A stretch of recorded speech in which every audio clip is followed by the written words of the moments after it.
रन्जन दैमारी सारजों लोगोसे गासैबो 60नि बारा XNDB जेलाव जोबजानाय आदामोनखौ नै बावैनो बख'नो थांगासिनो दङ आरो बिथांमोनखौ जे गसिगोन होननानै आसा होदों। दा बेनि आपडेट्सखौ उइथ प्रुफ आङो होनो थांगासिनो दं। बेनि सिगां दुलाराय बर' फरायसा आफाद भार्सेस जोंनि आसामनि स्पिकार बिस्वजित दैमारी सारजों गोगोम काउन्टार होलायदों। दा बबे नंगौ बबे नङा, सैथोआ बबे, बेखौ नोंथांमोनहा खुद नायनानै कमेन्ट्सनि गेजेरजों फोरमायहरबानो जाबाय। So' hello' everyone, one second welcome back to the channel. दिनैनि गोदान भिडिअ'आव नोंथां बयखौबो गोसो गोथारै बरायदों। लोगोसे आसा खालामो इसोरनि अननायाव नोंथां बयबो मोजां दं। दुलाराय बर' फरायसा आफादनिफ्राय गाहाय नेहाथारि खनेन्द्र बसुमतारी बिथां सारा बुंदों जे बर' हारिनि थाखाय दिसपुर बादियाव एसेम्ब्लियाव आयेन आफादाव बर' रावखौ बाहायनो हानाय, बर' रावजों बुंनो हानाय आरो बर' रावखौ गुबुन गुबुन रावाव ट्रेन्सलेट खालामनो हानाया दुलाराय बर' फरायसा आफाद आरो बर' साहित्य सभानि नाजानाय होननानै। दिसपुरनि गुबुन गुबुन एमएलएफोर जिरायग्रा, दिसपुरनि गुबुन गुबुन मन्थ्रिफोर जिरायग्रा, दिसपुरनि गुबुन गुबुन आमलाफोर जिरायग्रा बै अफिसफोरावबो बर'नि साइनबर्ड दा नुनो मोनसै। बिसिम सौफैनायनि गुदियाव दुलाराय बर' फरायसा आफादनि सोमावसारनाय, बर' थुनलाइ आफादनि राव थुनलाइनि थाखाय सोमावसारनाय। थाब बुंनानै लानायाव बिथांमोना स्मार्टथार आरो क्रेडिटखौबो थाब लानो लुबैयो। जाय थों गोथों सिदा बास्तब सैथो खामानि मावलाङो बे क्रेडिटआव बारा गोसो होआ। बे मावलांबाय थागोन रायजो राजाफ्रासो नुगोन नालाय। दा बिथांमोन बुंनाया नंखाय जाबाय, बिनि फोरमानखौ नै बिस्वजित दैमारी सार बुंनायनि खुगानिफ्राय खोनासंना लादो खुद। जेसे हायो बर' रावखौ बेवहाय बाहायनो नाजादों। जेरै गेटआव गासैबो बर' रावजों लिरनाय मानाय आरो जाबाय आंनि समाव आं जेसे हागौ मावनांगौ होननानै होदों। आरो दा आसाम आयेन आफादा बेखौ मोनसे आयेन खान्थि हिसाबैबो माने आयेनाव जोंनि रुलाव बेखौ जोङो पास खालामनानै लाबाय। बे दा आसाम आयेन आफादनि गासै प्रसिडिंआनो गासैबो बियो असमिया इंलिसजों लोगोसे बर' रावजोंबो जाबाय थाबाय। ओंखायनो बर' रावखौ जों बाहायो गासैबो। दा आसाम आयेन आफादाव जिखुनु माबाफोर जुदि साइनबर्ड लिरोब्लाबो बेवहाय जों बर' रावखौ बाहायफायो गेटनिफ्राय लानानै आरोखि। आरो बबेबा माबा मोनसे मावोब्लाबो बेखौ बर' रावजों बाहायफायो। आरो दा बियो रुलाव थानाय हिसाबै बेखौ बाहायनांगौआ साफ्रोमबो अफिसारनिनो बिबान आरो गासैबो बेजों सोमोन्दो थानाय सुबुंनिनो बिबान आरो। गतिके आं सानो दा बर' रावखौ बाहायलांनायाव बेवहाय जेनिफ्रायबो बाधा इयुनाव थाला। अब्ला नोंथांमोना सानदो आरो मा सानदों कमेन्ट्सनि गेजेरजों फोरमायहरबानो जाबाय। दा बेवहाय on that point of view what I can say is date आं बुंगोना बेनो जाबाय जे दिनै बर' रावजों एसेम्ब्लियानो होन पार्लियामेन्टआनो होन बे होननो हानायनि आन्दोआव दं बिटिसि एकर्ड। जाय बिटिसि एकर्डनि गेजेरजों बर' लेंगुवेजआ 8 सिडिउल 9थि फारियाव सोजादों।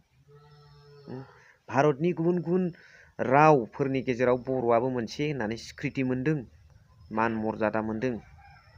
बेनिखायनो बर'खौ जोङो पार्लियामेन्टआव जा गुबुनाव जा भारतनि मोनसे भारत सरकारजों स्वीकृति होजानाय मोनसे राव 8 सिडिउलाव हाबनाय राव हिसाबै मान मर्यादा मोनबाय जेला जों बाहायनो हायो।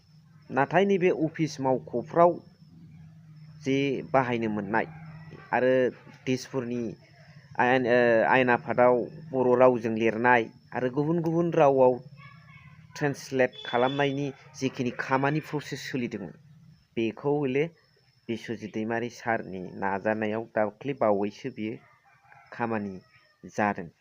बाव इउपिपिएलनि कन्ट्रिबिउसन इउपिपिएलनि मावाखै, सोरबाया क्रेडिट लानो नागिरबाबो जानाय नङा। बे खुद फोरमायखाबाय आरो बयबो मिथिगौ। बे क्लियार। लोगोसे सोर दैदेनगिरिया बुंखो रन्जन दैमारी सारजों लोगोसे 60निबो बारा XNDB आदामोन जेलाव जोबजानाया गनो थांगासिनो दङ बे खोथाखौ सोर बुंदों नैबेखौ नायनानै लाग्रोबानो जाबाय। खुलुमबाय। नोंथांनि गेजेरजों बेखौनो मोनथिहोनो नागिरदों जे जों बारग' एनडिबि आफादनि सोद्रोमाफोर एबा एक्स एनडिबि वेलफेयार एस'सिएशननि जानानै जोंनि गुवाहाटी सेन्ट्रेल जेलाव थानाय जिथु बिग्रायारि लोगो बिथांमोन 60सानिबो एसे बारा बिथांमोनखौ जोङो दिनै लोगो लाज्लायनो फैदों। जिहेतु गाबोन समफोरनो जोंहा मोनसे क्रिसमास जानो थांगासिनो दङ आरो गोदान बोसोर आरो दा जिहेतु डिसेम्बर दाननि दिनै खै थारिखमोनलाय 23 दिनै 23 दा गुसु बोथोर जाबाय। बेनिखायनो जोंनि लोगो बिथांमोननो जों माखासे गानग्रा जोमग्रा गुदुं गस्लाफोर जेकेट जुथा आरो माखासे जानाय मुवा बेसादफोर जों लानानै फैदों आरो जों बे सेन्ट्रेल जेल सिङाव हाबनानै बिथांमोनजों मोजां गाज्रि जों सुलाद लादों खबर लादों आरो फैबाय थानाय समाव जिहेतु माखासे प्रसेस सोलिगासिनो दङ केस उइथड्रवालफोर खालामनायनि आरो माखासे साजाफोरखौ खमायनायनि एबा NIA केस CBI केस आरो गुबुन गुबुन बिदिनो केसफोरनि सायाव सरकारजों सावरायबाय थानाय जादों। बे माखासे माने खोथाखौ आपडेटखौ होफैनो थाखाय जों बिथांमोनखौ लोगो लाबाय। सावरायलायनो मोननानै जोबोद गोजोननाय मोनदों आरो बिथांमोनाबो जोबोद गोजोननाय फोरमायदों। आं जेल एडमिनिस्ट्रेसन बिथांमोनखौ साबायखर बावदों जे जोंनो लागै बे खाबुखौ होनायनि थाखाय। मानोना जि मेटेरियेलफोर लाबोदों बे गोबां बुरजाथारमोन आरो बेबायदि सोनो मोनगोन मोना बेबायदि मोनसे कुइसन दंमोन। नाथाय बेबो जेबो उसुबिदा जायाखिसै। जोङो गासैखौबो बिथांमोननो होनो हानानै जों गोजोननाय मोनदों। दा बाथ्राया जाहैबाय दाख्लै डिसेम्बर मासनिनो 15 तारिख खालि भारत सरकारनि नखर मन्त्रि बिथां अमित शाह आरो होम सेक्रेटारि इउनियन होम सेक्रेटारि आरो आइबि डाइरेक्टर तपन डेका सार बिथांमोनजों जोङो सावरायलायनो मोन्दोंमोन आरो सावरायलायनो मोननाय समाव जों बे गासै केसफोरनि खोथाखौ लानानै सावरायदों। एनडिबिनि माखासे रिहाबिलिटेसननि खेथ्रआव मा प्रसेसफोर दङ बेखौ आरो जों सावरायनाय जादों। मोननो गोनां माखासे जिथु थालांनाय केडारफोर दङ अनसुंथाइ मोननो गोनां जों बेनि सायावबो सावरायदों आरो जों गुबुन गुबुन फैबाय थानाय समाव माबोरै न'खराव थांनानै थांना थाहैनो हागोन नैबेफोरनि थाखायबो जों सावरायदों। बे बाथ्राफोरखौनो लानानै जों गुवारै दिनै बिथांमोना आपडेट होनो फैदों आरो बेखौ आपडेट होनो मोननानै जों गोजोननाय मोन्दों। लोगोसे बिथांमोनाबो गोजोननाय मोन्दों मानोना दिनै गोबाव बोसोर जाबाय बिथांमोना जेलनि सिङाव थानाया।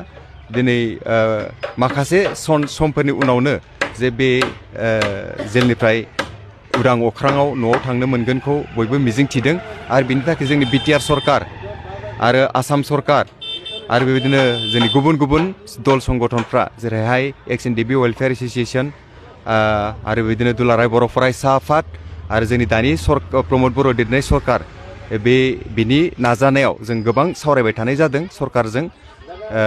आं आसा फारिदों जे फैबाय थानाय समाव मोजां खबरफोरखौ जों मोननो हागोन। गोजोनथोंसै। एक्स एनडिबि वेलफेयार एस'सिएशननिफ्राय थांनानै जोबजानाय एक्स एनडिबि आदामोनजों गुवाहाटी सेन्ट्रेल जेलाव थांनानै रायज्लायहैदों। आसा होदों बिथांमोननो फैगौ बावैसो समनि गेजेराव बिथांमोनखौ सख'गोन आरो दाख्लै थांनाय अमित शाह बिथांमोनजों छत्तीसगढ़आव लोगो हमनानै रायज्लायनाया डिरेक्टर अफ आइबि इन्टेलेक्सुयेल बिउर'नि डिरेक्टर मानगोनां तपन डेका सारमोनजों रायज्लायनाया मा रिजाल्ट होनो नागिरखो बेखौबो आं नेबाय थाखादोंमोन नालाय दिनै बिथां नैबे एक्स एनडिबि वेलफेयार एस'सिएशननि सासे दैदेनगिरि बिथां आदानिफ्राय मिथिनो मोनबाय। दा फिथाइया फला बेसेबां थायो बेखौ जोङो नेनांगौ जाहैबाय।